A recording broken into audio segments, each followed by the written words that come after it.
Welcome into DC On Screen, the podcast that has been bringing you DC Multiverse news and reviews since 2015. I am your host, David C. Robertson, and this, the reindeer whose bright nose lights my way, Jason Goss. I had a cold. I figured your nose was red because of the booze. Yeah, a little bit of both. Little burgundy, little NyQuil. Yeah, just trying to snort it, clear my sinuses. Oh, it's terrible. Good work. What is that? What is that called? Where people with the sinus issues take a pot and they pour it in their nose? What is that? Neti pot. Is that what it's called? Neti pot? Okay. That's the brand that I remember. I should probably get one of those, but I just can't imagine. I think looks terrible. Oh my god. I think my parents got me to do it one time, and it was just kind of awful. Yeah. All right. So, how was your holiday? Yeah. Your Christmas, your New Year. Not bad. All of that went fast. I mean, yeah. Mine didn't go fast, but it's okay. It's over now. we kept it medium on the number of events and tried not to stress ourselves out. There were a lot of naps. There has been some cool stuff that I wanted to talk about here on the show here. And by the way, James Gunn is going to drop something. He's going to announce part of the slate, the new DC slate, any day now. No idea when that's coming. So these days now, we're resting upon pins and needles. Yep. Could be happening right now. I don't know. We've locked ourselves away. In the meantime, James has been talking on Mastodon and Twitter, and again, I know a lot of people are upset with some of his choices so far, or what they think are his choices. I say this: I'm just very happy. I'm disappointed about Cavill, but I'm very happy that we've got somebody in there who is willing to debunk the rumors almost immediately. Pretty much as they go, like within 24 hours a lot of time. Now, he did respond to a fan on Mastodon asking about whether or not there would be coordination between films and comics. And Gunn said, I'm already working on this with my friend Jim Lee. Awesome. Mm-hmm. Cool. I mean, I'm curious what they're going to do, because usually the quote-unquote synergy between the movies and the comics are that for whatever reason, it's like mandated, or it seems like it is, for them to just draw Joker like Heath Ledger or whoever's in the movie right now. Yeah. They just kind of vaguely look slightly more like that person for a minute there. Yeah. Which is kind of lame, but whatever. I mean, yeah. So there was a news article over at Comic Book Resources that cited the scooper Daniel RPK. And we've been hearing about Daniel RPK for freaking years on this show. So Daniel said that the Green Lantern series, originally announced for premiere on the HBO Max streaming service, has been scrapped. And James Gunn quickly debunked it. He just said fake. There you go. There was a fan who noticed, or there were fans who noticed, that Gunn had some of Grant Morrison's Batman Omnibus and wondered if he was reading those for the new universe. And Gunn responded, yes, that's what they were. No, they weren't meant as a hint. 2 of the volumes, 2 and 3, just happened to be on my coffee table. Yes, I have read them a lot and loved them. Grant's Batman and Robin and their Superman are some of my favorites. Yeah. I'm fine with it not being a hint. It would be okay if it was. All-Star Superman is one of my favorite things. Yeah, I mean, that one's easily top 4 or 5 max. Probably top 3 most days if you ask me. Yeah.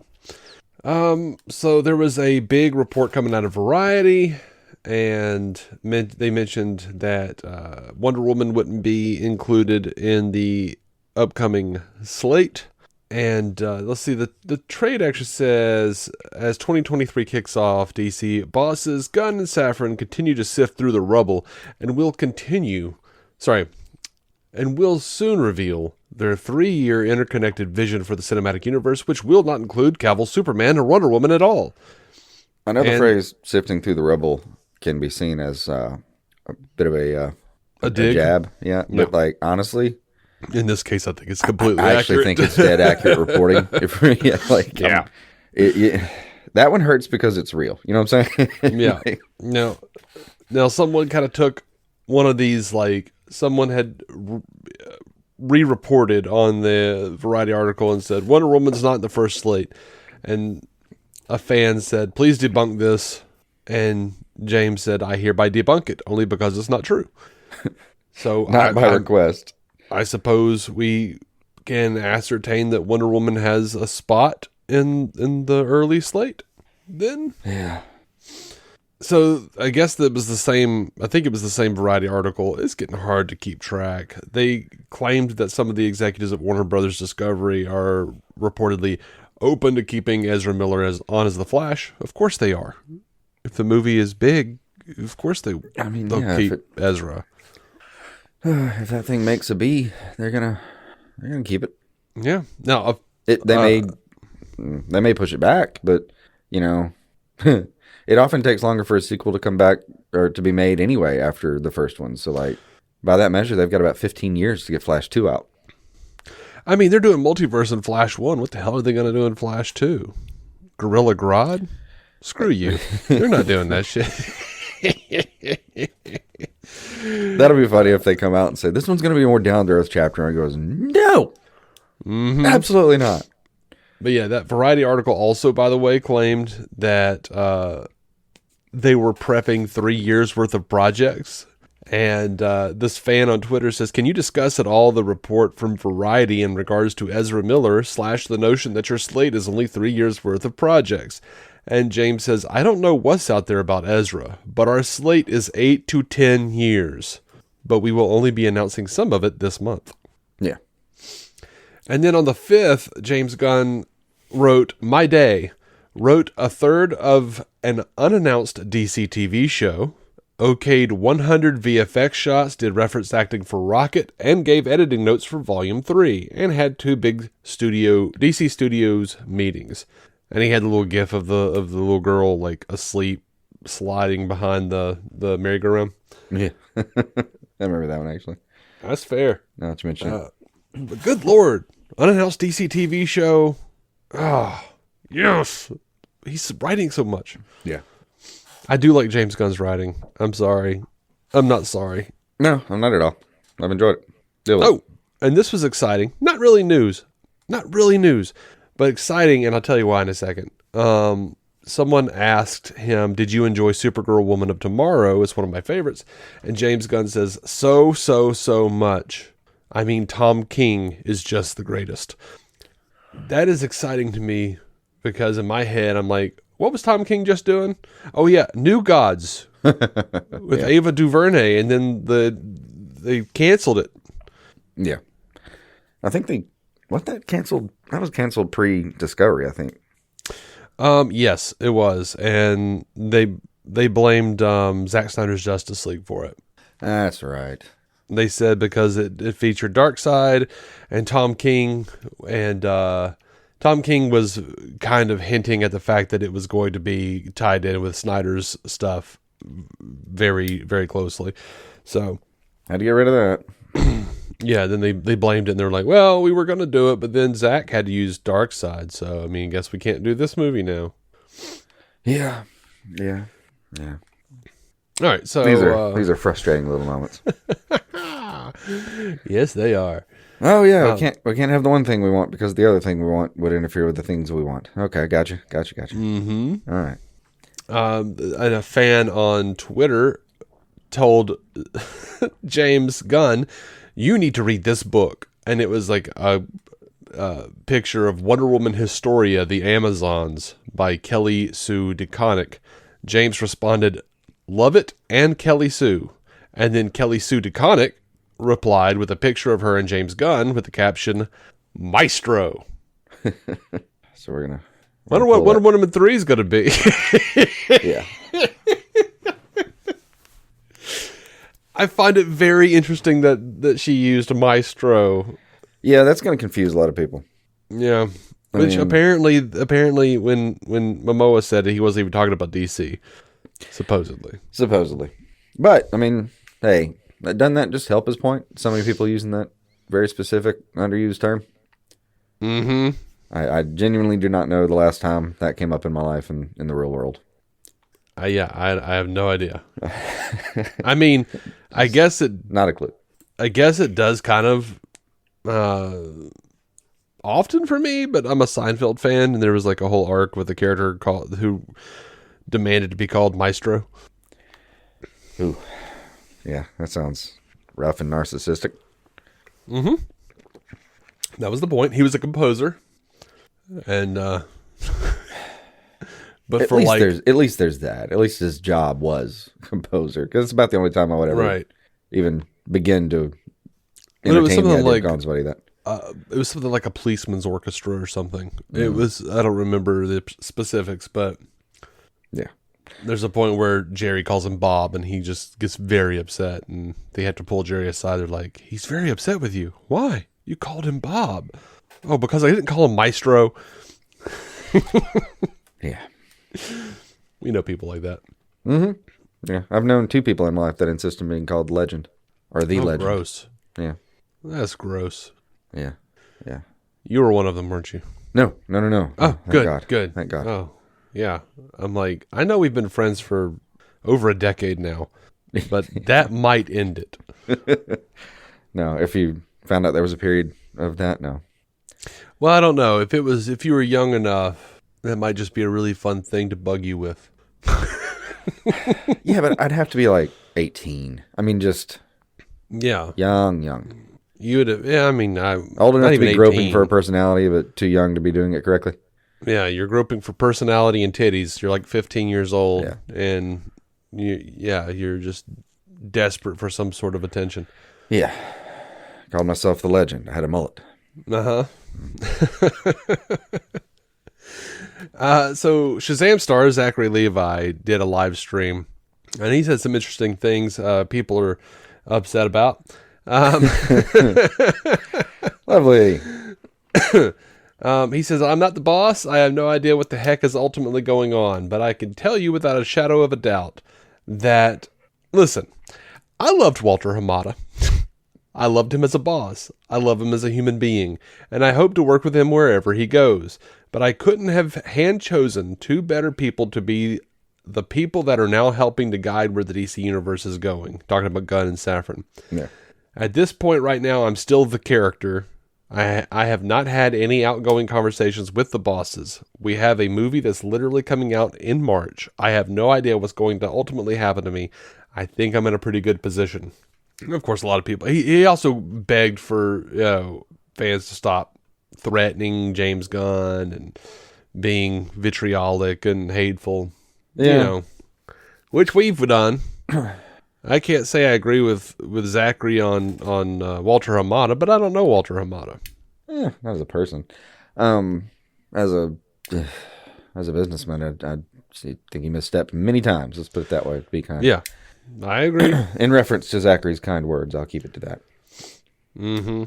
But Zach, I mean, Levy's one of those that, like, man, he just wants everyone to calm down and get along. That's all. Every time I've ever seen the guy, every interview I've ever seen with him, if you get like in depth in some capacity, it's always basically, I used to be a kind of way. I've done a lot of therapy. I wish everyone would do that, and I wish we'd all just be better people. Okay, good. Mm-hmm. That's just how he rolls, which is great. It's just, it's funny though, because all of that just opened the floodgates of hatred onto him. Oh, I'm certain. Yeah. He's a shill. He's trying to get in good with the bosses, trying to save his job. He's a mushroom, kept in the dark and fed shit all day. I'm like, good Lord. I hadn't heard that one in a while. You almost lost me with mushroom. Yeah, it's an old one, isn't it? Yeah. So yeah, the Batgirl directors, Arby and Falah, they said that we're fans of DC, and if we ever get the chance in the future to do something in that universe, we're never going to say no. I mean, of course, our only condition is that the movie needs to come out. Well played. Yeah. Yeah. Line 1 of contract. Movie must actually be released upon completion. You wouldn't think that should be, but, you live and you learn. Yeah. But I'm starting to see more and more, little arguments on Twitter from people, writers on Twitter suggesting stuff along those lines. Like, if they keep doing this, it's going to really show up in the next round of negotiations with, WGA and SAG. Mm-hmm. I don't know that they're wrong about that. Like, because, Stephen DeKnight's the one I saw the most writing out of him, like, pretty much trying to explain to people that back-end points are just deferred payment, not like extra special money you weren't expecting. Like, that's not how this works. It's not just a bonus. It's not supposed to be just, yeah. Yeah. The upfront money is supposed to be more of a down payment. And, Anyway, point was, they're getting mad over in the writing and, acting world about that stuff now. Oh, yeah. I don't blame them. Oh, yeah. At the same people's time, money, typically it causes bad feelings. Yeah. So on Thursday, The Wrap reported that Warner Brothers Discovery will be debuting the new Flash trailer during Super Bowl, whatever it is now. Uh-huh. What is LVII? What is that one? Oh, God, I don't know. What is L? I don't know what L is. I know what VII is. 57, I think. Okay. Yeah, I couldn't remember what L was. I couldn't I can't even hear myself say 57 over whatever jackass was just driving around behind you. But that was really fitting to be talking about the Super Bowl. Yeah, no. We've got 2 motorcycles in the neighborhood now with illegal mufflers who think that they need to, like, blast up and down the street. That's adorable. Yeah. All hours, too. Yeah. Real cute. But yeah. I'm sure he's a real winner. Both of them look like jackasses to me. But sounds right. So yeah, the February 12th, 2023, the Flash film will be, the Flash film will have a trailer on the Super Bowl. It's a kind of a big deal. It's been like 17 years since they've really done anything with the Super Bowl at Warner Brothers. The last one was V for Vendetta, Poseidon, and 16 Blocks during the 2006 game. So BVS had some commercials, but they were real low key. Well, they were like tied in though with other bullshit. Like Wonder Woman 1984 had like a Tide ad campaign. There was that. It was really like stuff like that. But I thought I remembered like the whatever airline where Bruce Wayne was the endorsed sponsor or something was in. I want to say that was in Super Bowl. Right. Yeah, but it wasn't like an actual trailer. Yeah, it was a tie-in ad. But they actually haven't had like a trailer apparently in 17 years, which is crazy to me. And I'm happy that they're going to do this. Like, look, I've said this before. I'll say it now. I feel like one of Warner Brothers' biggest problems with DC is that they don't advertise enough. I just think that's true. Like, speaking of, I do not remember. Well, until you just reminded me that it was vaguely March. Had you asked me, I could not possibly have told you when Shazam was coming out. Mm-hmm. Like, I hope it gets a commercial sometime soon. Yeah. Marvel, on the other hand, I have seen Ant-Man in every trailer I have been to, or every movie I've been to. Yeah.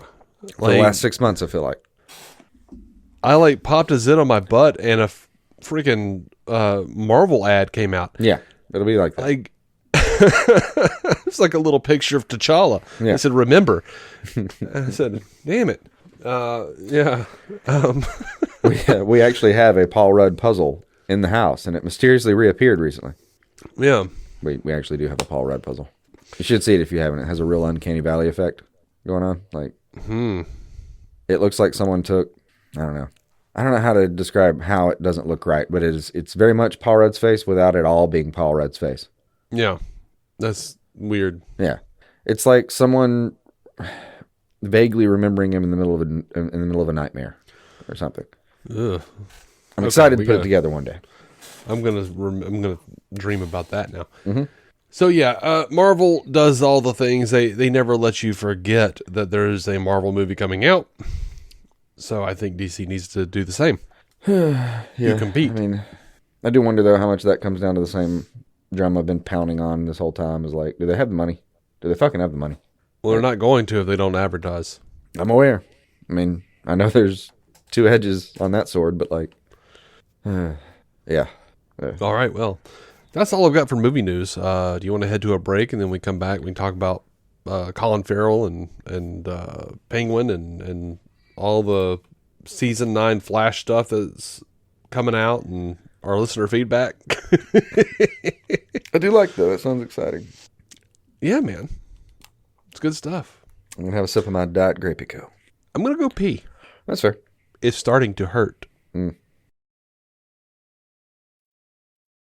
And we're back. See, Colin Farrell was talking to Variety and said that the Penguin will begin production in February and will take 5 or 6 months to shoot, which would put the wrap time around summer of 2023. You excited for that TV series, man? I think so. I mean, I'm very, very interested. Very much excited about the character, and Colin killed it. And he did. Like I said, I think I said this to you or somebody the other day, but like I just keep forgetting how good he is. I still just don't know what they're gonna do. I mean, I have no idea what to imagine the plot is, and that's the only thing that I'm not dubious. I just don't know what they're doing with it yet. I mean, I wonder if they're going to be doing like, clearly they're shooting for like, they've said before they're shooting for like Penguin's rise to power following the power vacuum in Gotham after the Batman. But man, I kind of do want to see like flashbacks as well. Yeah. And I want to see the process. I want to see him go from like a youngish Colin Farrell to the Penguin that we saw in the Batman. Yeah. That would be hard to do though. Because Colin Farrell, like, he still looks like young in features, but he's showing age these days. So it'd be hard to like go back and he is. Yeah. You'd have to de-age him a little bit to get him, 20 years old, just breaking his first set of kneecaps.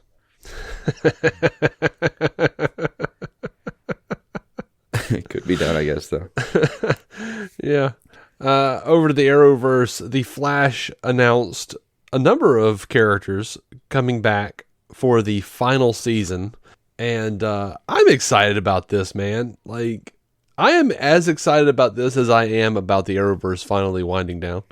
I did want it to eventually have an ending, is all. Like, yeah, or if not an ending, like a sunset to run into. Something, as they say. Now, can't go forever. John Diggle's coming back though. Mm-hmm. Keenan Lonsdale as Wally West, he's coming back. Good. We already know Javicia Leslie is coming back as Batwoman. Mm-hmm. Ramsey Rosso, who played Bloodwork in season 7, is coming back. I'm less excited about him. I didn't care for his character. Not particularly. But the big get, Stephen Amell is returning as Green Arrow. Yeah, I saw that one. He had a tweet the other day of it was the back of his on-set chair, the Flash logo, and Stephen Amell at the bottom. Mm-hmm. I think he said it's an honor to be back or something. Yeah, he's posted a couple of different things, and like one of the things was like a gif of him hugging Barry, and it said, "Of course I'm coming back." I'm like, yeah, I saw that. Yeah. So as much as I am the guy who's like, it's awful these days. Yeah, but I'm excited about this. Like the Arrowverse did some things really, really well for a long time. Yeah. So I'm just hoping for that Legends of Tomorrow announcement. Come on, bring us a couple of characters back. Let's wrap it up. Let's have Barry like go hang out with some legends for a second. Yeah, and let them actually finish their story. I don't even need him to finish the story. Like, I just need him to be like, yeah. Like, perfect example for me is when the X-Files did that spinoff, The Lone Gunman, which was a fantastic show if you never saw it. I did see a little bit of it. Most people didn't see any of it because it was like, like a mid-season low run and got canceled. Yeah. But it ended on a cliffhanger. In a previous season, they had done a story where Mulder, there was some sort of like warp test or something, and Mulder winds up in a Freaky Friday situation with Michael McKean, who was playing this sleazy ass CIA agent or whatever he was. I think he wound up being CIA, but at some point, but he worked for Area 51, and it was a whole thing. So, like, Mulder's dream come true. Like, finally, he's in the body of someone who works at Area 51.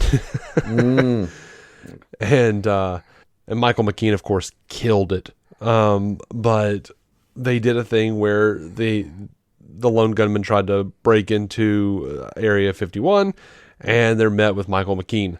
And that was the cliffhanger ending of the lone gunman. So I think it was like season 8 of X-Files. Like Mulder shows up for like a few episodes in that season. And one of the times is like he just shows up with the lone gunman, and they're in the same clothes they were when Michael McKean caught them. And of course, one of them had like blue paint on his face with the dots so that he could like trick the facial recognition. And he still had all of that on. And they're like, what is happening? And they're like, don't ask. So like clearly Mulder just like went and saved their asses somehow and like moved on with his day. Yeah. Like, I'm okay with that. But honestly, like, I would really love for them to bring Donald Faison as Booster Gold back. Because I was really excited about that. And he did a great job in the episode he was in of Legends. Yeah, that's one of the disappointments for me of not having caught up on those shows. Because I'm like 3 years behind now. Yeah. But the episode before the final episode of Legends, the penultimate episode, as it were, really worked as a fantastic series finale. Yeah. It's just they ended it on a cliffhanger. Yeah. So I really don't need much more than a wink and a nod, really. Yeah, just have someone pop over just for a little bit of, fan service, have a fan favorite, a couple people show up for half a second and say, oh, yeah, we got that sorted. Okay, cool, we're good. Mm-hmm. They could literally almost say that for a lot of how Legends treated their stuff. What about you had a whole prop? Yeah, we got that sorted. Don't worry about it. Okay. Yeah, I think that would be fine. All right, and it looks like Harley Quinn Season 4 has been confirmed for 2023 on HBO Max. They were included in a 2023 trailer. So I'm excited. That's looks like it's on top of the Valentine's Day special that they're doing very soon. Which they're putting out. Beautiful. And if it's not there, apparently we can sue them. Well, I guess technically the footage they showed could have been from the Valentine's Day special. Possibly. But I better see it show up somewhere. You know what? I'm a little bit on board with that. Yeah, I'm really tired. On board spiritually, but not like mechanically. If that makes any sense. Like I'm fine with trailers omitting things like how Marvel takes out the other Spider-Men or whatever, so we don't know Toby and Andrew are going to be there. Yeah, but yeah, when they're just like putting in jokes and stuff that are not going to be in the trailer, showing actors who aren't in the actual film, it's sort of like it feels a lot. That feels like a lot like when you go to like Walmart or whatever, and you see some 1980s movie that a current day star had about 2 seconds in. Yeah. So now they're the one shot now. Yeah. Yeah, and it's like Tom Cruise in, and you're like, no. Tom Cruise in the background of this movie for a second. Yeah. The Snowman's Titties 3. Yeah. And you're like, oh, well, he's not. He was a paper boy, and the real star was some guy that we've never heard of before. Well, have you seen a clip going around that I see it recycled all the time of some documentary that's being shot, and like George Lucas literally just walks through the background on the sidewalk? No. He just walks across the sidewalk, and you see him kind of do a double take because there's like cameras there, and he just sort of realizes like, oh, they're not here for me, and he just walks into whatever office he was walking into casually. No one there seems to notice or care. But it's very, very much George Lucas. I mean, he's like 12 feet away from the person, walking down the. It's that shot where somebody's walking down the sidewalk and talking, narrating. And it feels like it's a lot of those 80s cheat sheets like that feel like that's what you're actually going to see. It's like this so and so documentary starring George Lucas, and it's him confusedly being in the background for half a second and going into what looked like his bank. Yeah, but just him on the way to the dentist. I want to see that lawsuit happen where someone bought the $5 movie at Walmart and they're like, Jennifer Aniston wasn't in this at all. Yeah, it was just a leprechaun the whole time. Right. All right. So we got some listener feedback. Giuseppe Vicaretti, Juice, as we call him, one of our patrons, longtime listener, writes in, says, keeping Ezra? Hey guys, it's been a while since I've messaged y'all. Life is life. I'm sure you'll be talking about this in some way in your next episode, but one question I have that I'd love to hear the answer to on the air is, why can't we have Grant Gustin as the Flash? I'm sure there are other good choices out there, but we've all seen Gustin's charisma and acting chops as Barry Allen / the Flash, and though I'm sure there's a lot to consider when moving an actor from TV to film, but how difficult is it exactly? We have some examples of TV turned to film actors in our time, and if it's just the popularity aspect of it, then it should be a no-brainer, right? I say we start our own hashtag campaign, hashtag Grant Gustin is my Flash. Who's with me? Thanks for reading and answering if you choose to answer on air. Talk to you soon, Juice. Dude, thank you so much for your support, and thanks for your question. First, I do love Grant. I just got my, last month, I got the Flash Season 7 Grant Gustin figure from McFarlane Toys. I have him next to Stephen Amell's Harley Quinn here in the Dave Cave. But we have to consider whether or not, first of all, Grant would even want to play the Flash in films. Because we know he and his wife just had a baby in August of 21. And we've gotten several reports over the last couple of years that Grant wanted The Flash to end in Season 7 and in Season 8 and obviously in Season 9. I think he needs a break. Yeah. Those are long-ass hours on that show. I mean, there are, but movies, much less taxing than 20 episodes in Vancouver. So there's a possibility that he'd be more open to that. But honestly, I just think not yet, even if he wanted to. Yeah. I also don't see a way to bring Grant's Flash in without dragging the whole Arrowverse into the movies. And we know this cast wants to leave. Candace Patton has said as much. Most of the other characters we really loved on the show have already left the show. And they've left us with these weird copycat characters that replace them. Yeah. So I think if you bring Grant without his cast, the 820,000 viewers will not be happy. And that is how many viewers Season 8 averaged. 820,000 viewers an episode. It isn't a lot of people, man. No, and that legit used to be about 2.5 million. Yeah, the show has been steadily losing viewers for years. As every show does. I mean, it's how this works.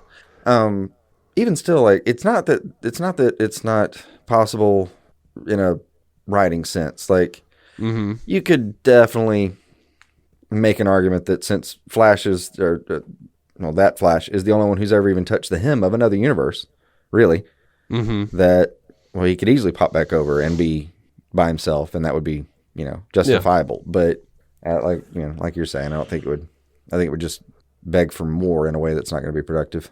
Right. And if he goes into another universe, but he's without his cast, then that's not a happy ending for the Arrowverse people, right? Yeah. But yeah, looking at the numbers, I do think the popularity aspect is a no-brainer, but I think it's in the opposite direction of what you think it is, because there's very little popularity now. If they had done this like early on in the run and got people excited about all the CW shows being included, maybe, but not now. Like, Arrowverse really does seem to be winding down. Third, I do want to point out that, yes, they could say he just looks like the Arrowverse Barry, but he's not actually Arrowverse Barry. But I think bringing him in would cause confusion, muddy the waters. Like, if he showed up briefly as Arrowverse Flash in a multiverse tale, that would be amazing. That's one thing. But the general audience, and let's face it, a lot of fans will not understand he's a different version than the Arrowverse version. And whoever doesn't make it to the silver screen from the Arrowverse is going to piss people off. A little bit. It's also such a small amount of the viewers in general are aware of the kind of the really any of the intricacies of the Arrowverse. So, like, the best place I could put it is if there was a little sliver of a cameo in, like, the new Flash film, you could sneak that in, no harm, no foul. I mean, if you got it, you got it. If you didn't, it's gone in a few seconds. Who cares? Like, It would be a little Easter egg for you to unravel later. Oh, that was from the show. I knew there was that show, But there are But, legit. like, There are people that I know that you've run across these people. I know we've talked about them. Like huge fans of these movies, and then you bring up anything from CW, and like I've never seen any of that. I mean, who's in there? yeah. Like never seen one episode of any single thing. It is a very segregated viewership in a lot of ways. Like the Venn diagram doesn't overlap nearly as much as it feels like if you watch both of them. Yeah. And you know, look, if they did Spider-Man No Way Home and Toby shows up and you're all excited for half a second, and then they try to explain, well, like, oh, I'm not like Toby from this universe that you know, I'm Toby from another. Man, that doesn't work. Like, Yeah. you've lost me, and I'm a fan who understands it. Like, you know, if you're gonna have Grant, you just got to be Arrowverse Grant, honestly. And the other thing is, though, is I like Ezra as the Flash. Like nothing scandalous has come out in a pretty long time. They apologize for their behavior. They're taking their meds. They're going to therapy. I'm willing to give them the benefit of the doubt. Plus, as we talked about before, a lot of that stuff that was coming out was hyperbole, sensationalism, and honestly bigotry.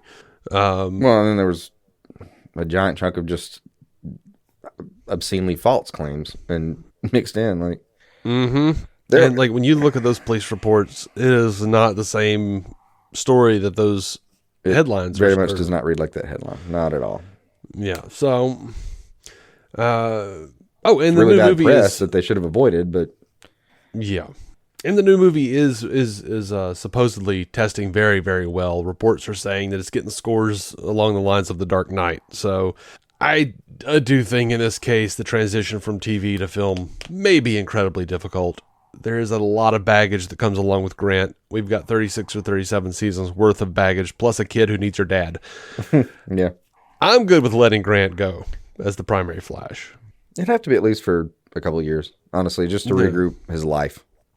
But I would love to see him pop up as in a cameo with Ezra, or, even like a third act situation where like, him and John Wesley Shipp team up with Ezra and run around doing something. That would be cool. If I got to dream up my ideal scene, it would be that Ezra's running around and sort of accidentally stumbles upon Grant and is like, "Oh, you again?" Yeah. And they do like hell, even have him do the Spider-Man point or something. That'd be fun. Mm-hmm. I'm down for it. Yeah. Andre Sparks writes us and says, grabbing new, but grabbing from the past. Hey guys, so I think you have heard that Michael Rosenbaum and Stephen Amell want to join the DCU. Just wanted to get your thoughts. What other Smallville or Arrowverse actors would you want to join the DCU, and as who? Can't wait to hear your thoughts. P.S. I listened to the last cast, and when you guys said I was too cool for school, I laughed because I'm a teacher. I try to be the cool young teacher too. I hope you guys had a great holiday season pending when you read this. Well, I hope you had a great one too, Andre. Andre listens to both of my casts and has been writing in a lot. And I really appreciate that and enjoy hearing from Andre. Yeah. Feedback generally makes this whole thing a lot more fun. It does. Even the bad ones Rosenbaum are kind of fun sometimes. Oh, they are. Rosenbaum and Amell won in. I get it. And for reasons similar to what I just said to Juice, I think that would wind up muddying the waters a bit too much for them to show up as the characters they have already played, unless it's in some sort of a crisis situation. Yeah. Although, in all fairness, I think it'd muddy it much more if they played someone else. Mm-hmm. Yeah, I don't see anything wrong with legacy casting them into like cameo roles. Yeah. I'd rather see them as their Arrowverse characters in a crisis sort of adaptation, though. Yeah. I mean, not really. If I'm like I said again, if I'm just fantasizing here, it's going to be just let it breathe for a couple years, let Gunn get his feet planted, and then let Safran make some calls. Safran, I keep wanting to make him an herb, yeah, and or a spice, whatever that is. I don't use saffron a lot, but yeah, like let the situation get planted a little bit, and then. If it's Gunn in charge of the creative direction, I fully expect it to get weird and fast. Mm-hmm. So just let that start to bloom a little bit, and then we can probably play around with some of these fun little possibilities. But like right now, I think it would just be more what that reporter called rebel to sort through. Yeah, I do think out of everyone in the Arrowverse that I want to see, isn't even really technically from the Arrowverse. I want to see Brandon Routh come back playing Superman, coming off of Crisis on Infinite Earths. Like, I want to see his Superman Returns version of his character continuing the story from Crisis, where he's got like the Kingdom Come, or it's like the post Kingdom Come idea. You know what I mean? Yeah. The last bit of feedback. That would have been a fun way to kickstart the new version, is to just have all the actual Snyder casting in there post fighting Magog or something, and just have them training the new generation, and just almost have it be like a what's that league that's in like the year 3000? Oh God. You'd know immediately if I hadn't just asked you. Yeah. And I would know if I hadn't asked myself. Fucking brains. Not braining. Have you seen the little Spider-Man Legionnaires? Legionnaires. Oh yeah. Like the Legion of Superheroes. Kind of spin it off into some version that's like that, but just keep it more terrestrial in our sense of the word, and kind of a Justice League 2 kind of vision. Yeah. What is, like, have you seen the God, how many people were just yelling at us over there? Like, I know. Have you seen a little Spider-Man Into the Spider-Verse meme where Peter's pointing at Miles, and instead over Miles' head it says ADHD, and Peter's saying they can do things exceptionally well and inhumanely fast. Watch this. And ADHD says, I can't do it on command. They can't do it on command. That's yeah. Don't come at me with some kind of question like that. I'm like, I don't know anything about DC. I've only been reading it for 30 years. Barely gotten started. We got one bit of feedback coming to us here. It comes to us from Dr. Steve of Weird Medicine. Oh, hey. He's been with us from the beginning. Yeah. A beloved patron. A good bloke. And a friend. We've heard him many times. Yeah. Sometimes hated a certain version. He shared out our show on his Twitter account and said, if you're interested in the drama that is the DC Universe and James Gunn, this is the best, most well-reasoned discussion I have seen and heard anywhere. Dude, everyone, if you're not a hypochondriac, if you're not going to convince yourself you have every damn thing they're discussing on their show, go check out Weird Medicine. Absolutely. I am one of those people. Yeah. I'll be sitting there listening to Dr. Steve, and I'm just like, all right, 10 minutes was enough. I can't do it. I did have a rash on my lower thigh last week. Yeah. I'm like, I'm clutching my throat. Ketchup on your leg. I'm clutching my throat. I'm trying to shift cartilage in my nose. You know, like everything. It's happening. Yeah.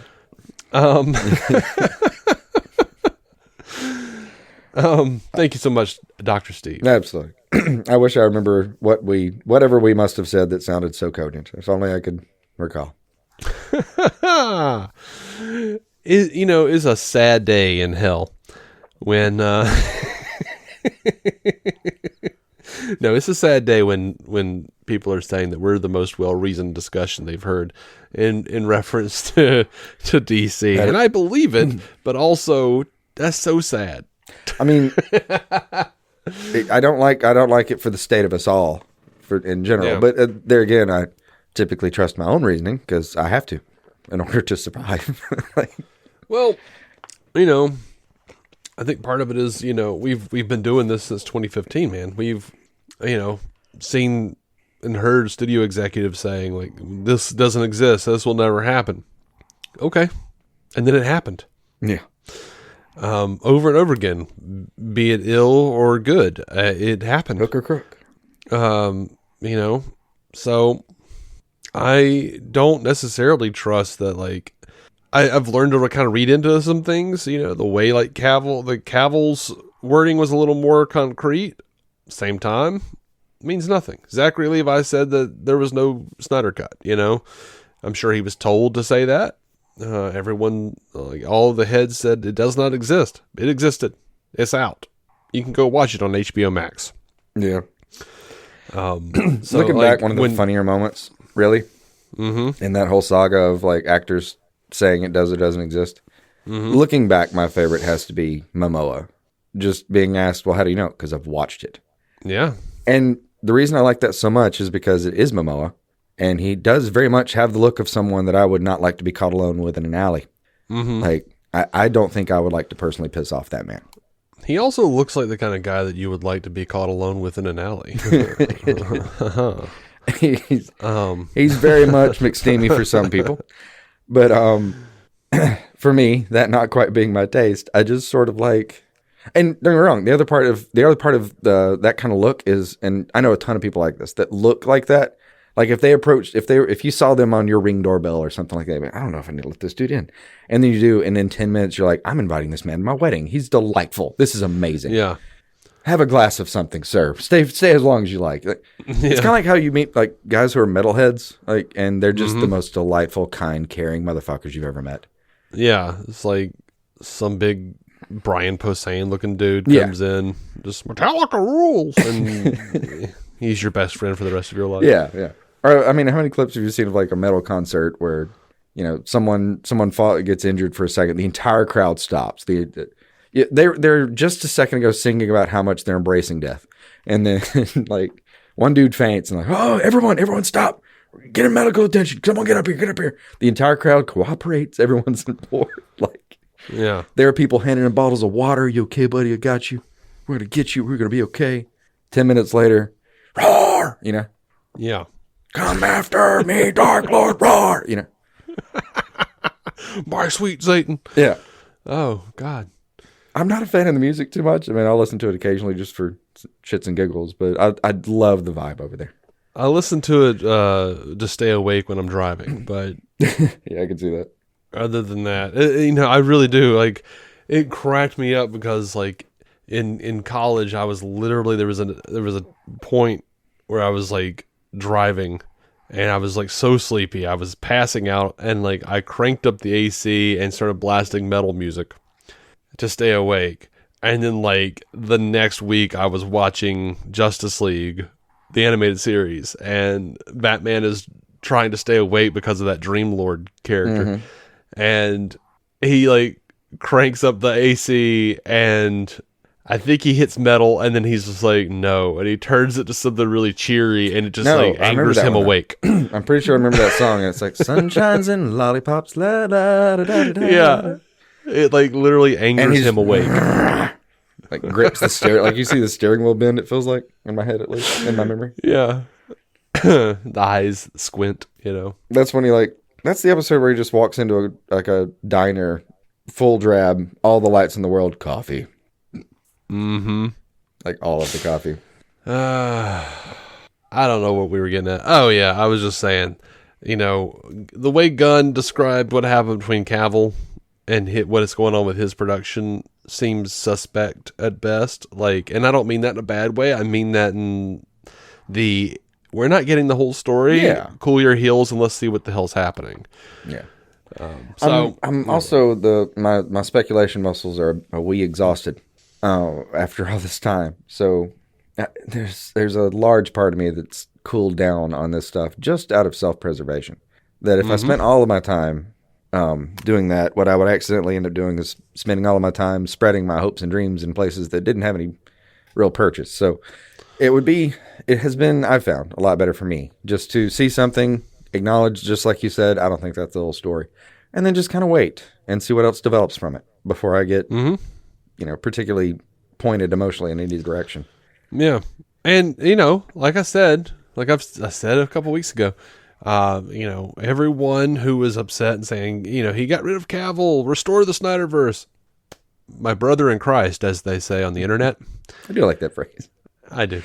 Henry Cavill being included was never an assurance that Zack Snyder was. No, in fact, it's my argument for why it ultimately wasn't included. Like that is still what I'm sticking to as my current explanation for why Cavill at the last minute and was excluded is because bringing him on begets too much. Mayhap. Mayhap it do.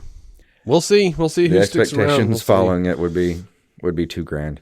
And I think there's a little bit of this where I think Gunn kind of wants to prune the fanship a little bit, because I've seen him openly talk about a certain aspect of the fandom, and he's very much referring to Snyder Bros. Like, not negative. I mean, not all Zack Snyder fans. No, I think maybe Snyder Bros isn't even the right word, but like the toxic ass version of those assholes. Yeah, the ones who just if it's not this, everyone else can burn in hell. I mean, come on, guys. Yeah, was Snyder Bros the first term everyone was using for that? I can't remember. I don't know. I always just say the cult because maybe that could work too. I do tend to keep my toes out of that water though. Like, I don't really want to go in there. Yeah, it's difficult because I love the Zack Snyder stuff. Dearly. I want more Zack Snyder stuff. I accidentally watch Man of Steel all the time. I really do mean accidentally, because I'll be like, I'm just going to watch a couple scenes. I just watch a couple scenes and do laundry. An hour and a half later, not one thing folded, and I'm in tears. Yeah. So I just don't like the vitriol. I don't like the narrow-mindedness of certain members of the fan base. Yeah. I mean, there was too much vitriol. There was too much leaping, dogpiling on people that weren't. I mean, yeah, it is cultish behavior when it comes down to it. Just, if you're not fighting for this cause, you're absolutely fucking worthless. Get out. You're not a real fan. It's gatekeepers at their worst, really. Yeah. It's the Westboro Baptist Church of Snyderverse fans. It kind of is. They don't listen to the guy they pretend to worship. Yeah. Yeah, very much. I would be amazed if we actually were offending anyone right now, because I don't think any of those people really listen to us. I don't think so at this point. I would be surprised, but I mean, reach out if you find yourself conflicted, because I'm curious about your thoughts on that. Yeah, I mean, you have Zach over here saying the Batman looks cool, and then people are like, "Fuck that! Yeah, oh, it looks awful. If you watch the Batman, you're not a Snyder fan." I'm like, Zack Snyder is going to watch it. Yes, probably a few times. He said it looks cool. I don't understand. Anyway, thank you for listening. And it was decidedly cool. I'm sure he enjoyed watching a really good film. Yeah, it was a great alternate take on Seven.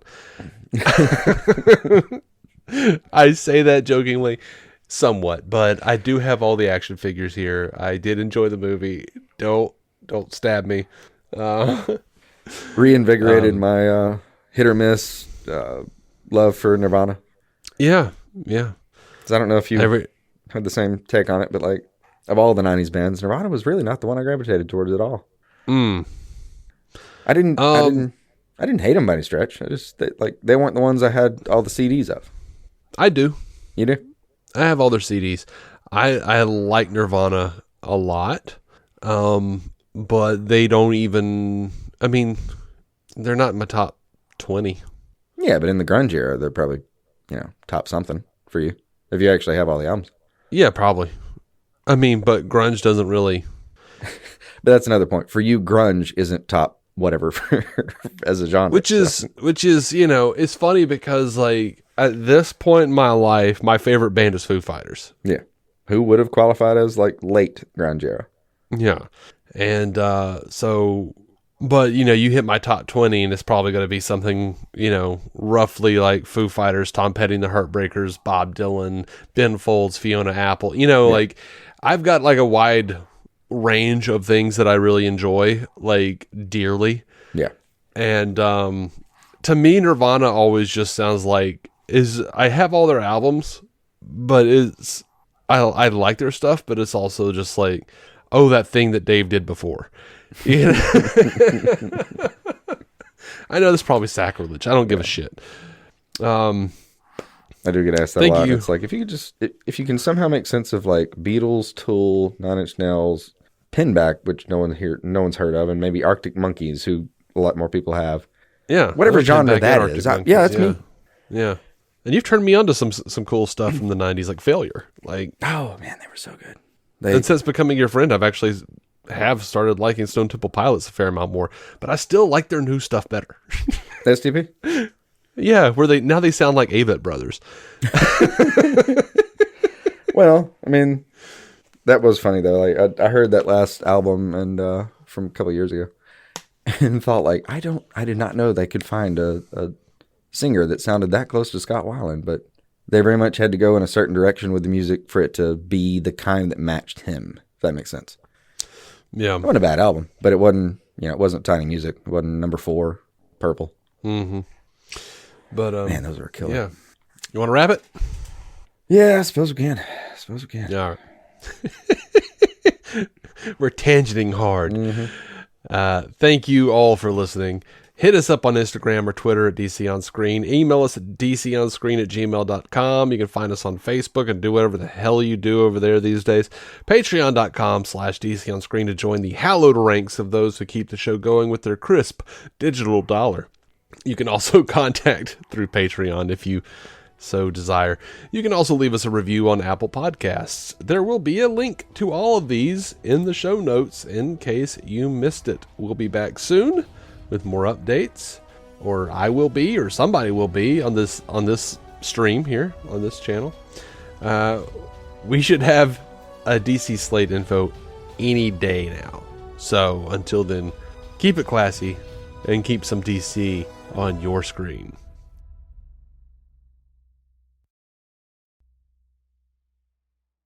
Our intro music is by Jason Goss and Michael Shackelford.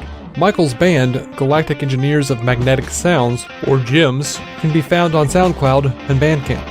Visit DCOnScreen.com to find our Patreon, merch, contact information, and every episode of the show for free, including crossovers we've done with other podcasts. DC On Screen is a maladjusted production.